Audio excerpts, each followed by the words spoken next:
looking over something like the past 5 years, let's just take it 5 years. Has it gotten better?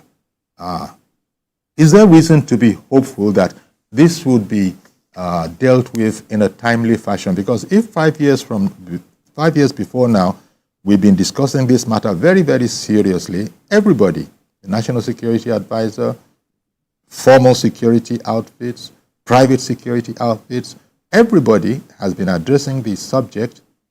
And I don't know, let me first of all take your assessment, Dr. Adamu. Is the situation getting better or is it getting worse? Maybe let's start from there.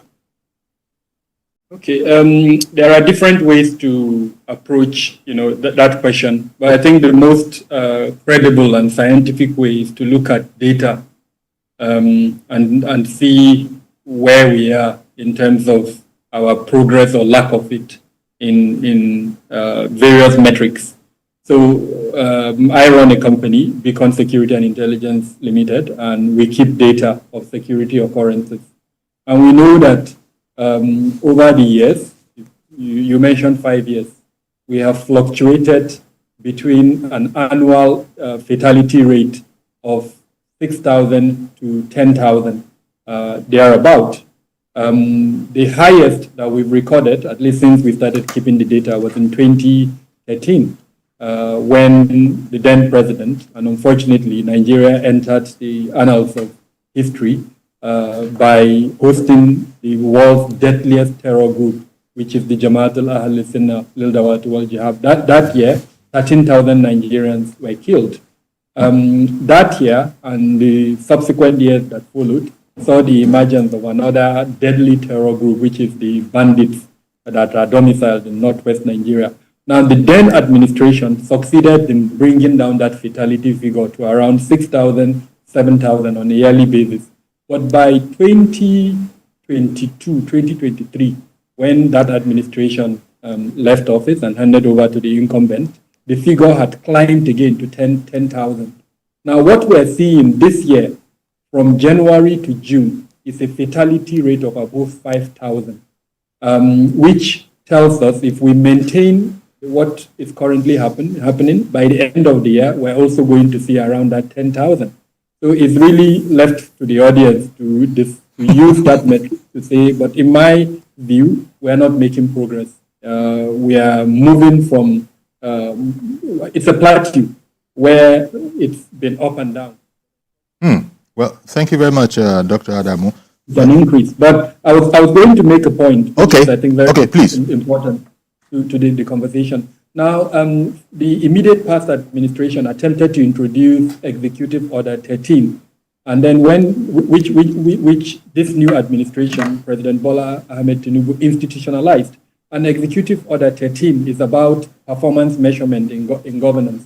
So the president has institutionalized it, has given the responsibility to his special advisor on policy and coordination, and now we have a process for monitoring and evaluation, including the security sector. So that is what gives me hope that, unlike what used to happen in the past, where the security sector was not accountable, under this administration, if this policy process of performance management would be implemented, then the security sector will be accountable. And if you allow me quickly to mention that the process of performance measurement has several components. One of them includes the submission of the ministries themselves. You remember last year, the ministry signed a performance code with the president. So all the ministers signed a performance bond with the president, including the security sector ministers. And that performance bond allowed the Central Delivery Coordination Unit, which is the central unit for this performance measurement, to develop key performance indicators. Now, we as citizens are also allowed to contribute to it. An app has been developed by the presidential advisor on policy and coordination, which every Nigerian can go to and share your views on whether you are seeing progress in that particular ministry or not. And then the last component is sector experts who have been engaged by the CDCU to submit their professional views on whether that ministry is making progress or not. So all of that was put together, and by April this year, the first quarter performance review was was done. And I think the report has been submitted to the president. So hopefully the president would look at that and take some action for those ministries that are doing well. He would take action. For the ones that are not doing well, of course, he would also take action. So that's what gives me hope in direct response to your question. Okay. There is now a process for performance measurement, which is credible, using all of these three methods that I've mentioned. The onus is on the president to use that report. And of course, the onus is also the special advisor on policy and coordination, Hajia Hadiza Bala Usman, to make sure that the report he submits to the president is credible. The other part of our conversation is also the role of the National Assembly, the oversight function that the National Assembly plays. If that role is played, effectively, then yes, I have hope. All right, thank you very much, Dr. Adamu, for that sort of scientific answer to the question of, are we getting better, worse, or staying still in terms of engaging with this aberration on our society, especially in Nigeria's northwest. Dr. Foyeton, maybe what would be your take on this matter? Because it's nice to have this kind of clear-cut, how does one put it, professional, academic analysis of the situation, but the life of the people is really what one is trying to get at. This surely must have all sorts of consequences for development, for the quality of life and development and all of that. So what's your take on this age-old problem? Thank you, Nkuyori. And I think I understand the angle my brother is coming from. And like you said, at times in this climb, it sounds very academic, though very professional. But you see, my own take in this is not whether we are making progress, stagnant, or we are moving forward. Because if I have to answer that, it's neither here nor there. But my challenge basically is we are looking for a solution, or we are looking for solutions. Now, the security agencies that are the executors of policies as it relates to security, they formulate the policy, they execute security policies, subject to the approval of Mr. President. I think one of the things that all, be it the political class and the security, community, have not been able to tackle is the root cause or the root causes of this thing you call insurgency or terrorism in the country. Now, if we've been able to identify the root causes, to what extent have we been able to address those root causes? Now, if we're not addressing those root causes, it's as good as cutting the tree from the leaf or the branches and the life, removing, leaving the root. You would see many a times that even their reaction is reactionary rather than being proactive. Now, if you are talking about the root causes, you look at what are the reasons that these people are perpetrating this type of act. If you are able to identify the reasons, then you remove the reasons. Once you remove the reasons, then you now discover that you have weakened the whole constituents of the terrorist organization by 80%. But that's why people say this is much easier said than done. No, it is not a rocket science. It's a product of political will. Because yes, it's a product of, it's not a rocket science. Once the government is able to play high premium and high value on the lives of people, it will interest you that once that is established, the attitude and the demeanor will change eventually. You remember the story of an American that was abducted in Nigeria here, and the American government had to put in all its machinery and machinery. They don't care whether he is a plumber or he is a mechanic or he's a sweeper in America. As far as he's an American, the value of his life is equivalent to the value of the president of any other country apart from America. You look at that attitude. Now, if you look at what is happening, in the north, for example, which is the epicenter of terrorism in this country, what is the level of education? What do they, even some of them, do they even understand the meaning of terrorism? The terrorists and the like. If you look at what happened in Sokoto recently, now you see that we have the Ansarus. we have the Boko Haram. The Ansaru extract, from the Boko Haram sect. The Ansaru strategy of terrorism is such that they take time to penetrate into the community. They even render community services over time. They even offer to protect the community and the like. And at the end of the day, end up doing what? Collecting taxes and the like from the community. The day the community realize that, okay, they are now being overburdened because they now have a tax master and they now want to revolt, then you will now see the violence. Are you there with me? Now, there are different strategies. That is the strategy of the Al-Qaeda and all those stuff like that. Penetrating. Unlike the Boko Haram that will come in violence and say, whether you're a Muslim, whether you're a non-Muslim, it's not their business. But the Ansari believes that, look, the way you treat Muslim is different from the way you treat non-Muslim. But the question is this. When you talk about different species of snakes, are they not, do they not have the venom to kill? The issue is not the species. The issue is whether they have the venom or not. Now, you see, these are areas that government should be able to be fair and true. Look at what is happening in Sokoto as we speak now. You see, Sokoto is supposed to be a holy state. Yes. If you permit me to use that word. Sokoto is supposed to be like the Mecca of Nigeria. It's supposed to be the headquarters of Islam in Nigeria, to the extent that no human being should see Sokoto and be thinking of violence. But look at what is happening, to the extent that the state has been desecrated. Because, those that are either the architects, the players, and the like, we are not placing our priority where we ought to place. We are not going all out to understand that, look, you don't nurture terrorism. It's like you don't use snake as a, your pet at home. It's just a matter of time. It will bite.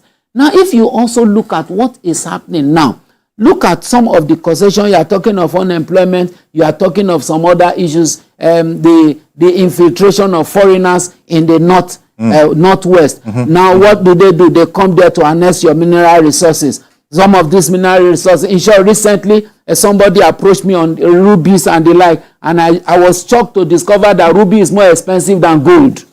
Shocked to discover that, and we have a lot of it in Zamfara. We have a lot of it in Kaduna. We have a lot of it in some other states in the north. And shockingly, some of these foreign countries and they come in there, they arm this group, allow them to go on illegal mining, bring it to them. At times, some of them are even killed once they get those resources, and they find their way out either through chartered aircraft or through illegal routes out of the country. And you are talking of the natural resource of the country. The truth is that if the government is not able to understand that this is a major causation of terrorism in the country, it will strive, because any country that have high deposit of mineral resources, they are bound to have such crisis. You go to Democratic Republic of Congo, that is said to be the richest country in the world and the poorest country in the world. That is the paradox. So if you look at Zamfara is just, sitting on a keg of gunpowder. It's just a matter of time before you know what is happening. Zamfara may become an epicenter of terrorism, because even though the government is trying all its possible best to ensure that, okay, illegal mining are stopped and all those stuff like that, but it goes beyond legislation. It goes beyond coming to a press and all those stuff like that. You must be seen, even in that side. Because I'm sorry to say, what some of these countries do is they've been able to identify your minerals. In Nigeria has about 23 solid mineral resources at commercial quantity. America, as big as it is, has 24. Just one. And the population of America is almost, is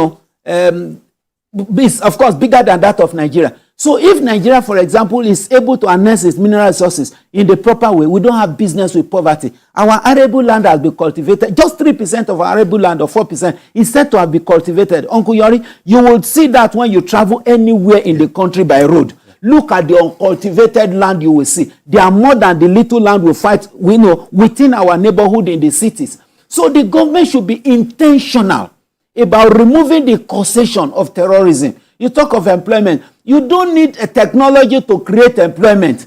If you are able to bring incentives and say, for example, anybody that is ready to go into farming, we are ready to give X and Z. We are ready to give him a house. We are ready to give him a car. We are ready to give him the equipment he will use. Once he's able to cultivate maybe 10,000 hectares of land and he stands with it, we are ready to give him all this. Libya, before Gaddafi died, you will see that every barrel that was extracted in Libya, an average Libyan up to 6-month-old child has a portion of that 1 barrel. So, and you see that even when Libya went through war, their GDP, their foreign reserve never dropped by a cent.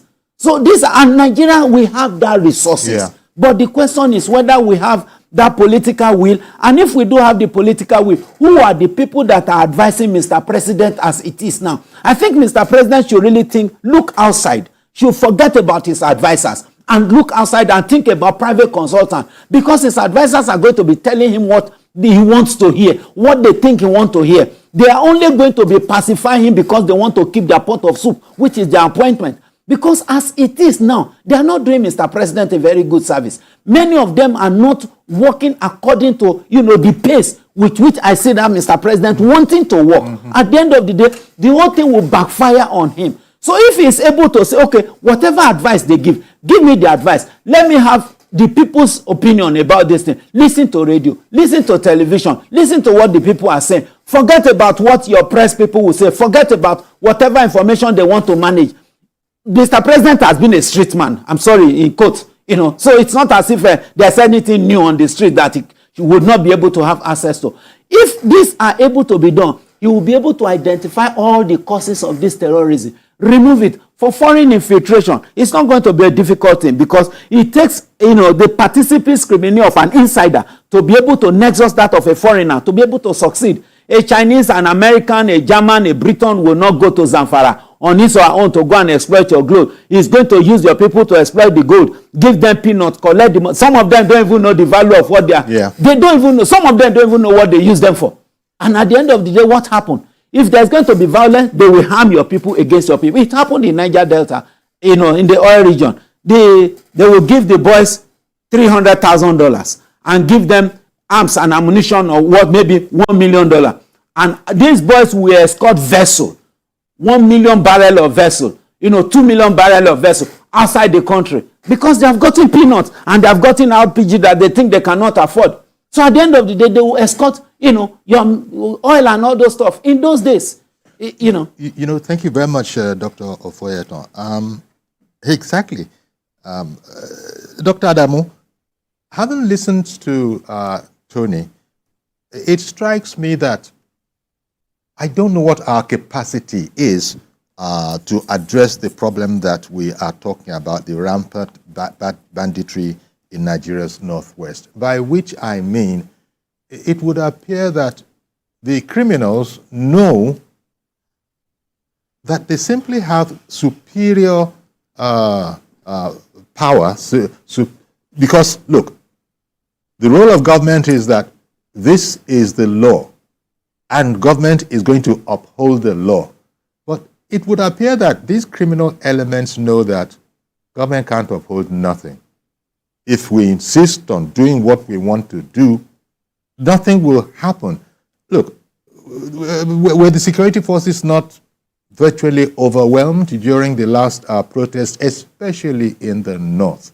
And so this is concerning. I don't know what your take is on that the criminals seem to be able to operate at will, and the security forces do not seem to have the wherewithal with which to put a check on their actions.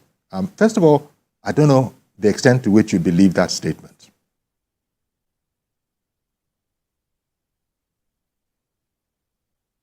Yes, it is a statement that, for all intents and purposes, is factual. And by that, the figures that I reeled out earlier is an indication of that. The numbers are high, and if the numbers continue growing high, then that's the best indicator that perhaps our security forces are overwhelmed. Mm-hmm. But I want to give a little bit of context to our listeners, so that what I'm going to say after that would make more meaning. The figures I gave, I broke them down per region and also per state. So if you allow me, maybe in 2 minutes, I'll be very fast. I will break down those statistics so that we see where the Northwest stands in this regard. Now, in the month of July, which is the most recent publication we did using our data analysis, the total figure for that month for fatalities is 853 persons that died within the month of July. Now, when we broke it down by state, the two states that had the highest fatalities were Niger State in North Central with 142, followed by Borno State with 128. Now, the third one is in the Northwest, which is 106, followed by Benue State, which is in North Central, then followed by another Northwestern state, which is Kaduna, which is at 49, and then Katsina, also Northwest, at 45. Now, for abduction, which is the one that keeps me up at night, we recorded 1,035 abductions in the month of July, which was a 121% increase from the month of June. Now, the top states that had the highest figures for abduction was Zamfara State with 266, followed by Katsina with 231. All two states are in the Northwest. Then the third state is in the Northeast, which is in Borno State. Now, quickly, when we did a regional depiction of the data, what we saw for abduction is 69.9% of the abductions in the month affected the Northwest region. I repeat, 69% affected the Northwest region, followed by the Northeast, and then the third was the Southeast. When you go to fatalities, 33.41% affected the North Central region, followed by the Northwest, which had 33.29%. So again, the Northwest was the highest for fatalities. Now, the most interesting figure is when you put the three northern regions together. In the case of abduction, the three northern regions have over 90% of the occurrences of abduction. And for fatalities, they had about 80%. So in simple terms, Uncle Yori, if the subnationals, and I want to emphasize this, it is not just the responsibility of the federal government. Those root causes that were identified by Tony, education as an example is in the concurrent list. Health is in the concurrent list. Power recently has become in the concurrent list. Unemployment or employment, as the case may be. Environment are all issues that are in the concurrent list. So there is no way the federal government can address the root causes of security. It is a responsibility that especially the subnationals would need to take.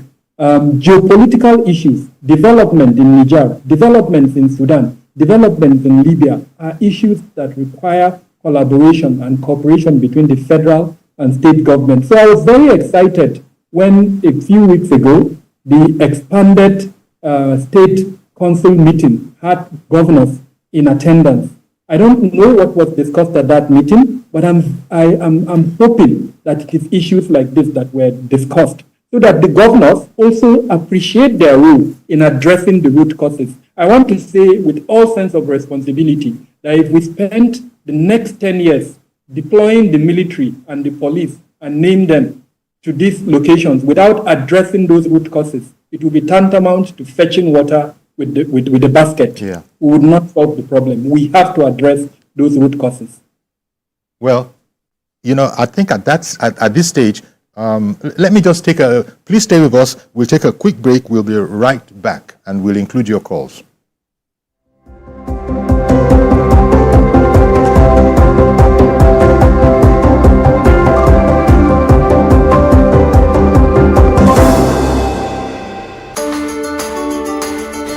There is always more to a story than the screaming headline.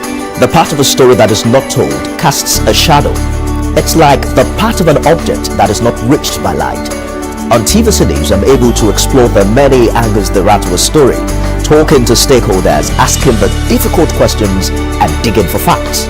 I believe the viewers are able to make a better decision if they're well informed and understand not just a part, but the complete story. TVC News, first with breaking news.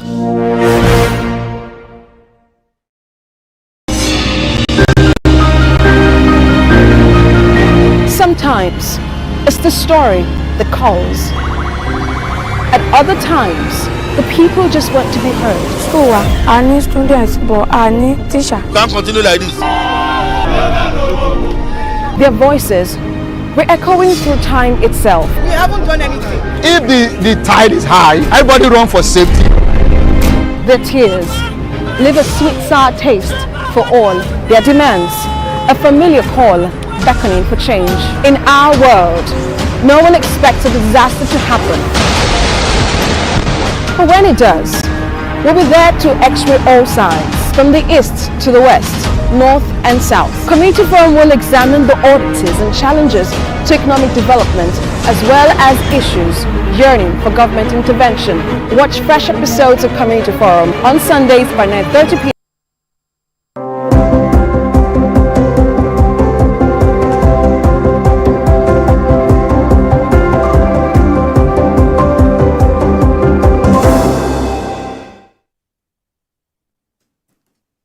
Okay, welcome back. Dr. Kabir Adamu, CEO Beacon Consulting Limited, is our guest this morning, as well as in studio here, Dr. Tony Ofoyeton, Director General, International Institute of Professional Security.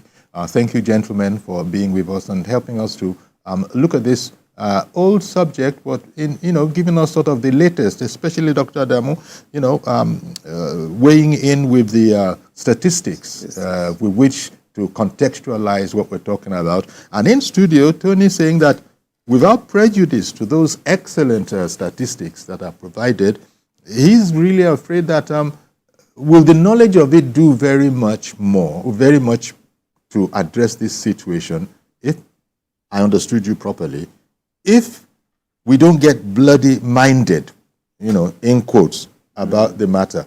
Although it's not exactly the way you expressed it, but you did say it's not rocket science, and there has to be a zero tolerance policy for this matter. But can we really go there? Because as Dr. Adamu was saying, given the size of our military, the size of our police, there's nothing that those ones can do in the final analysis without the subnational, heads and heads of government weighing in. I agree to some extent. In actual fact, it's high time we started calling state governors to account. But one of the reasons why calling state governors to account, basically, is because they've not actually been empowered in its totality the way it ought to be. The state governor cannot issue an order, for example, to the commissioner of police in a state without the commissioner of police getting clearance from the police headquarters before implementing such order. And that becomes a big impediment to security execution, especially in this time and season. So there was a time when this present government talked about state policing. And surprisingly, I don't know what happened along the line, whether it's been jettisoned, whether it's KIV'd, whether it's been abandoned. I think it is KIV. I think they're looking at it. But whatever we think, security as it is today is such that must be departmentalized to the grassroots. It must be departmentalized to the grassroots. Whatever strategy we want to use. There are many paramilitary security agencies that are already on ground, that are doing playing the role of state policing. The only difference is that they've not been armed. In Lagos State, you have many of them. LASMA is there. Lagos State Safety and Neighborhood Watch, or what's the name, is there. The Vigilante Group of Nigeria is there. The Corps of Commissioners, they are all there. Now, these are people and organizations that government can use. Don't forget that NSCDC, Nigerian Security and Civil Defense Corps, used to be a volunteer organization until the government of Obasanjo decided to bring them in and say, concentrate on protection of national critical infrastructure.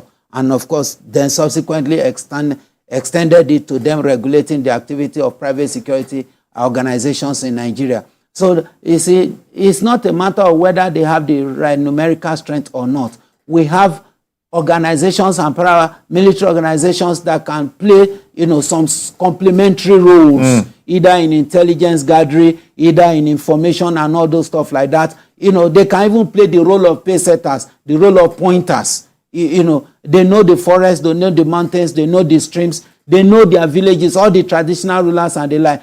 To what extent is government able to co-opt these people to have a broader security architecture? It is only at that point in time that you can be talking of the type of solution you are looking at. The governors too. One moment, please, because Mr. George has been in for a while. And thank you very much, Mr. George, for holding on. Please go ahead now. Thank you. Good morning, Uncle Yori. And my greetings to Dr. Tony and Dr. Adamu. Good morning, sir. Uncle Yori, I came in at the point Dr. Adamu was reading out the statistics of security incidents and that occur within a specified period. Truth is that those figures, even though they are fluctuating, whether they are high or they are low, they are very, very embarrassing and intolerable as far as security of our people is concerned. We do not seem to have an effective solution to this problem. Because when you look at the trend, you will see that the fluctuation is within the same range. That means basically there is no change.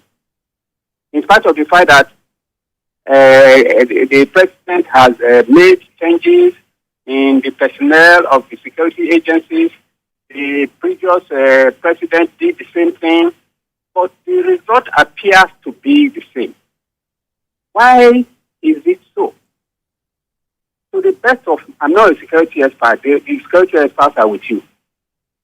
To the best of my understanding, the Boko Haram insurgents are the ones that transformed to bandits, kidnappers. It's no longer restricted to the north. It's now all over the country.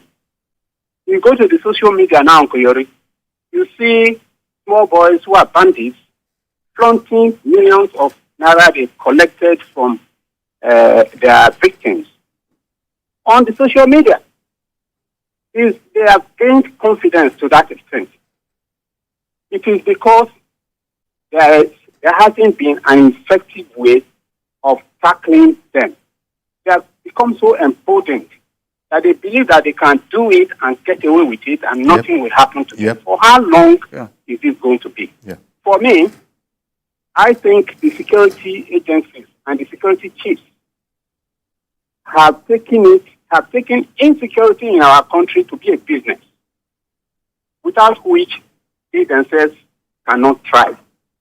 That is the bitter truth of this problem. Otherwise, I want to ask Tony, otherwise, why is it that when they kidnap military or policemen or kill military men or policemen, these same security agencies will go after them and get them? That tells me that if they want to get the bandits, if they want to exterminate these boys, they can do it. Why is that aspect of it thriving? And when it affects their own personnel, they will address it. I don't know whether if we say now that the president should bring in foreign people to come and help us out, our same security experts will say no, the consequences are great. But what do we do? I heard when Tony said the president should think out of the box and disregard his advisors. Well, if he does that, even if he brings in outsiders, will they not also interact or work with our security men? The problem is something else. I think we just have to be praying that solution should come from above. Thank you. Thank you very much, Mr. George, for calling in. I think it's Dr. Adamu's turn now.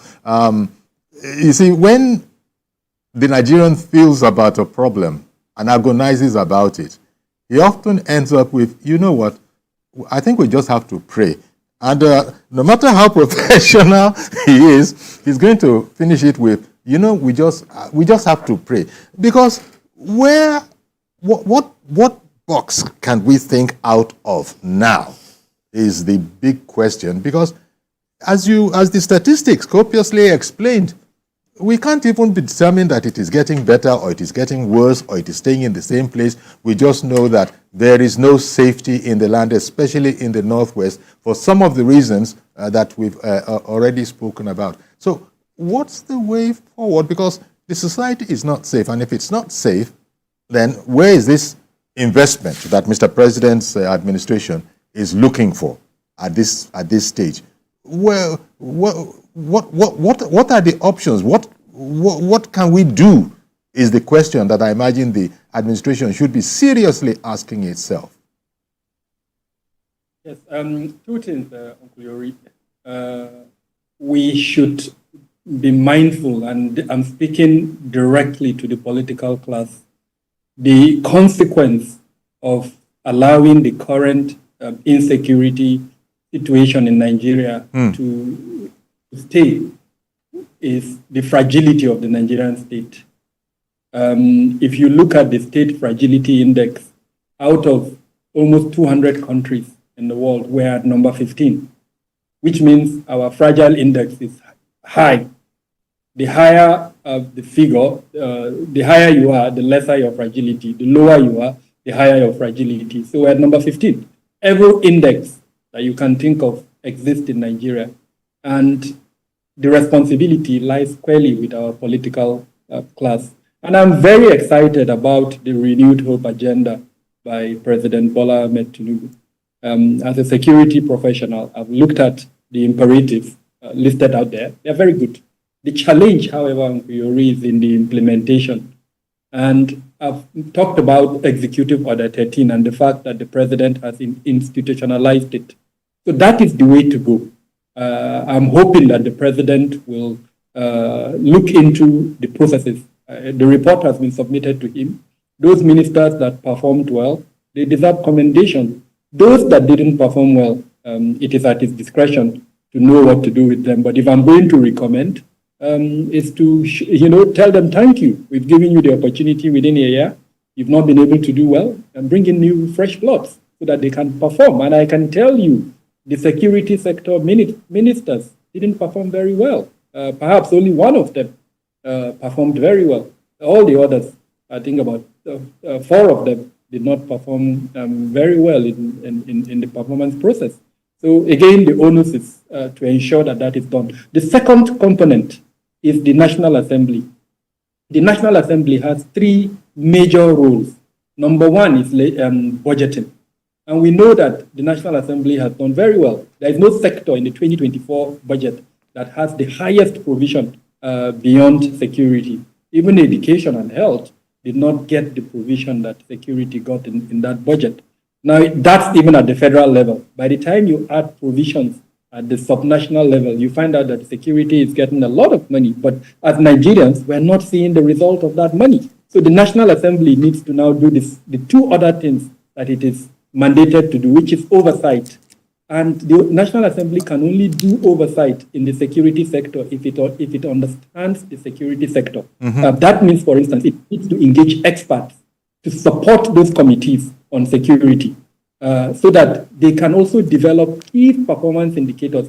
When a budgetary submission is made by a ministry, let's say to buy a Super Tucano, the National Assembly should be able to ask that ministry or agency of government, what are you going to use that Super Tucano for?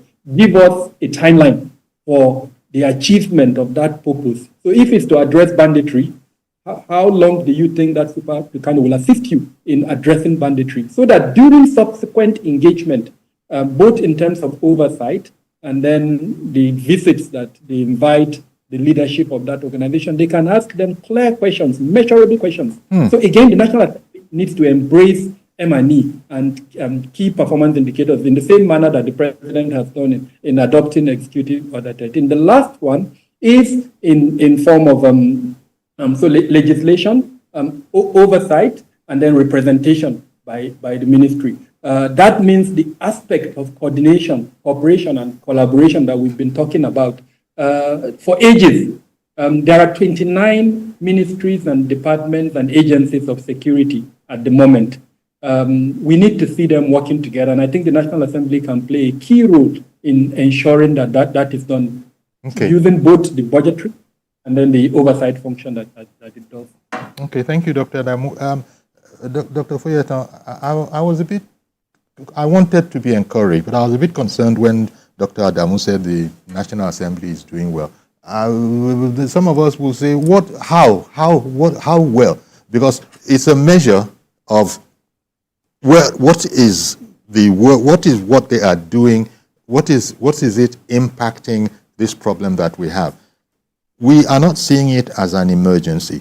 I think it was in Brazil, just to cite an example, in Brazil, where the rate of criminality got to a stage where the government said, now, no more. Brought on a special force, a special police intervention force, and if anybody made whim, they adjusted the democratic something a bit, say, look, this democracy is going to, slow us down a bit. What I'm saying, so before we knew where we were, the streets were free of all of these terrorists. I don't know, but at least they tried. They are not. They were addressing it like that. I don't know. Is it naive to think of it in those terms? At least the government of Brazil, when they had this problem with kidnapping and touts and all of that, there was an action that we are in an emergency. We're not saying this is forever, but we're in an emergency now. Let anybody make him there. He's locked up. Uncle Yori, if you remember in one of the interviews I granted here, I suggested that the president and the government should look at the possibility of a special rural intervention force. Yes. And I said that one of the things we look at is, it's an intervention program. It's not a standing army, it's not a standing force, but it will approach counter-terrorism in kinetic and non-kinetic way, but predominantly the kinetic approach. I also said that the intervention will bring in traditional rulers, will bring in local vigilante, local hunters and the like, and they will have their base in each of those villages, and their exclusive jurisdiction will be in the villages, not in rural area. Leave the conventional police and the conventional security agencies to begin to police the, so we'll have it simultaneous operation in the 6 geopolitical zones. You have 6 intervention groups simultaneously. And what they first do is what we call, geocombing, to the extent that each region, each forest are combed. Now go to the nook and cranny of those forests. You are going to support them technologically because they will need drone. You are going to support them with all the arms and ammunition they need. But more importantly is the fact that the traditional rulers would have to be involved, because I said they know their mountains, they know their forests, they know their gods. If you look at what happened in Jos, when the army formation came out to say that not that we don't know where they are, but the terrain is difficult for us to approach. If fellow human beings can get there in the name of bandits or terrorists, why won't you as a military be able to get there? That's your training and all those stuff. But it will be easier if they are able to have locals that understand the shortcuts and how to get to those mountains. The locals can help them in different areas, but they will have to also do what? Formally, just like you have the civilian JTF and the like. So what's the problem in executing such a scheme? No, you see, such a scheme is executable to the extent that you don't have politicians coming to hijack it. Okay. And those people that you call sleeper cell. Yeah. Now, what I mean by sleeper cell is this. I've been privileged to suggest this even in the some of the government parastatal hope and life and all those stuff like that. And you will see somebody coming to tell you that, no, the non-kinetic approach will not work, this and that and all those stuff like that, and that we should dialogue. But I ask a simple question always. If you have to be on a dialogue table, who is going to be the senior partner? It has to be somebody that have been able to establish his or her supremacy.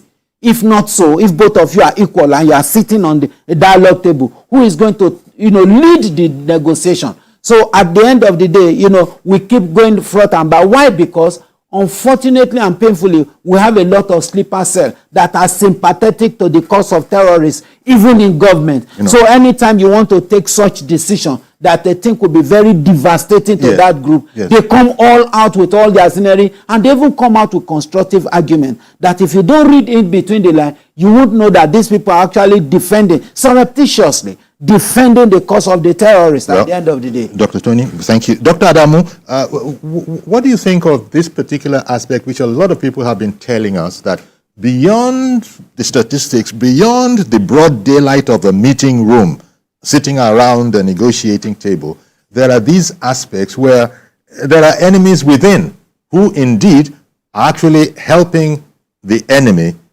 even while pretending to be on our side. Briefly, please.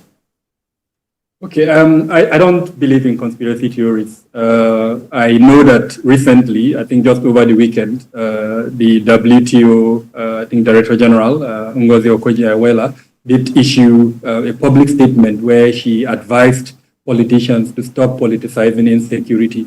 So I rather believe more that is the situation where some aggrieved politicians are actually politicizing insecurity than this conspiracy theory of insiders who are sabotaging. We have a sitting chief of defense staff who has come out publicly and in fact is running a policy where he believes that only 20% of our operations should be kinetic, 80% should be non-kinetic. So it's very difficult really to now come and say that there is sabotage when the very leadership of the operational sector within the Nigerian Armed Forces is running such an operation and has come out publicly to state it. Even the Minister of Interior, the Office of the National Security Advisor, named them, have all indicated this preference for non-kinetic over kinetic. Although, sorry, sir. Although one doesn't know the details, as often happens in those kind of things, one of the Director Generals under the formation, under the National Security Advisor was changed, and there was speculation that that particular agency might have been interfering with some of the workings or intentions of the National Security Advisor. So that was the kind of thing I'm talking about. But as I said, one has to be careful because the security people don't tell you all as an outsider. In that particular instance, I think there is more to it than perhaps you and I know, just like you hinted. But what I know, for example, is that the president did something that is quite untraditional. He left those individuals for more than a year, in fact, for about 15 months in their offices, which in former times, they are usually the first few to be changed by whoever it is that becomes president. So if that is anything, perhaps it's an indication that the president was happy with their services. And that is why I say I don't believe in I hear you. Unfortunately, Dr. Adamu, we've completely run out of time. And this is one of those subjects where, we really, you understand it. Thank you very much, Dr. Adamu, CEO Beacon Consulting Limited. Dr. Tony Ofoyeton, all that's left is for me to just thank you. Thank you. Thank you very much, DG International Institute of Professional Security. Thank you, gentlemen, for coming on and airing this subject matters for us. Okay, we're going to have to leave it here because, but join us tomorrow for a fresh edition. I am Yori Folarin. Bye-bye for now.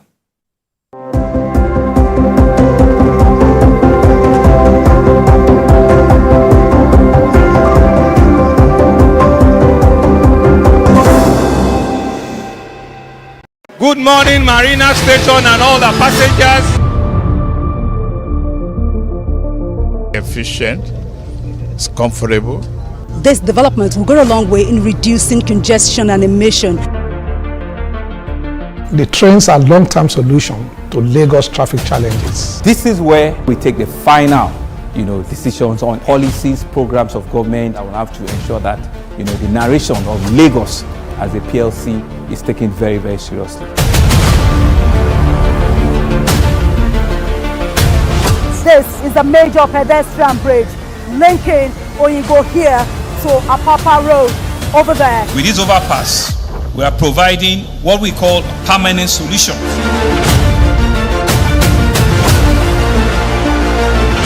This place is one of the most dangerous areas at the biosecurity environment. This can go into the news and every crumbs of your neighborhood. Our goal is to remain as Africa's model megacity. to move our GDP from the 5-6 position to the 3rd position, and we believe is achievable with all the commitments we have. Explore the city of Lagos, where dreams are made and possibilities are endless.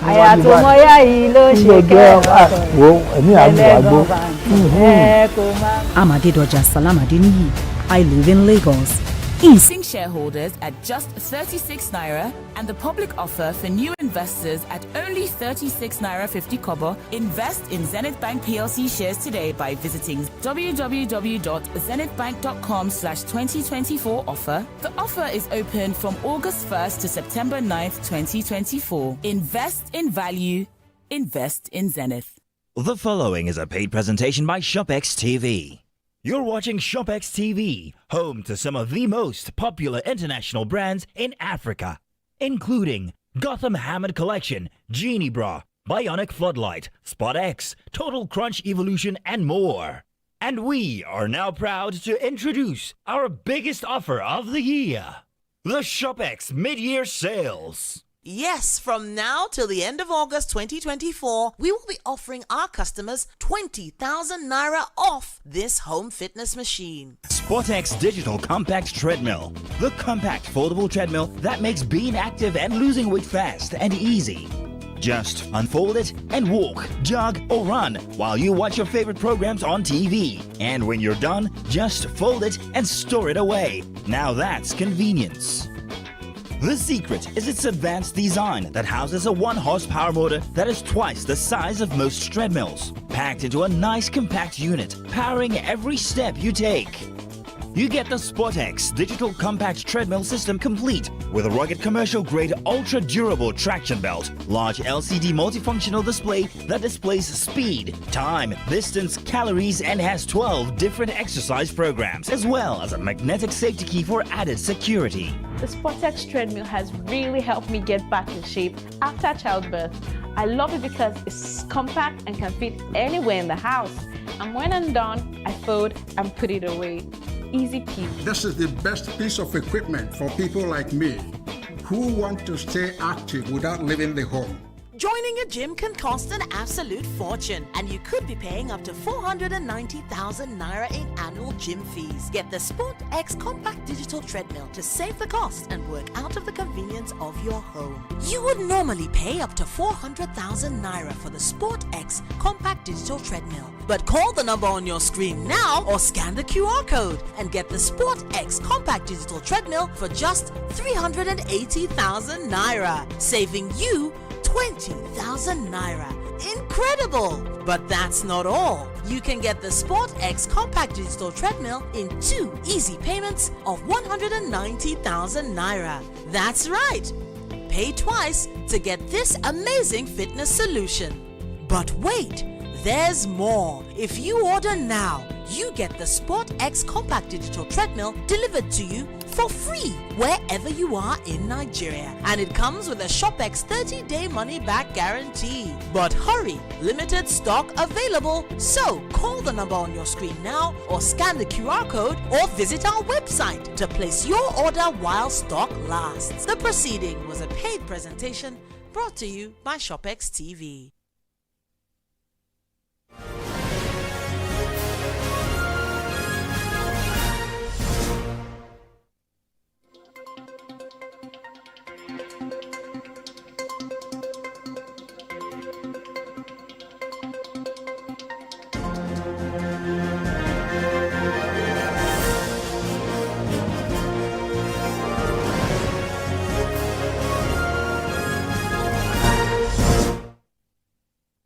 Hello and welcome to TVC Midday News. We'll start off with health stories.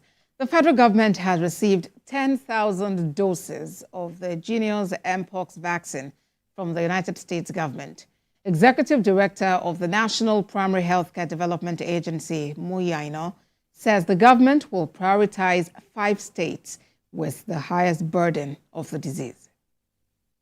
Declaration by the World Health Organization on the 14th of August made the current Mpox outbreak a public health emergency of international concern. With this, a lot of support and response is needed to flatten the rising curve of spread globally. Nigeria has now received 10,000 doses of the Genius Mpox vaccine from the United States government through the U.S. agency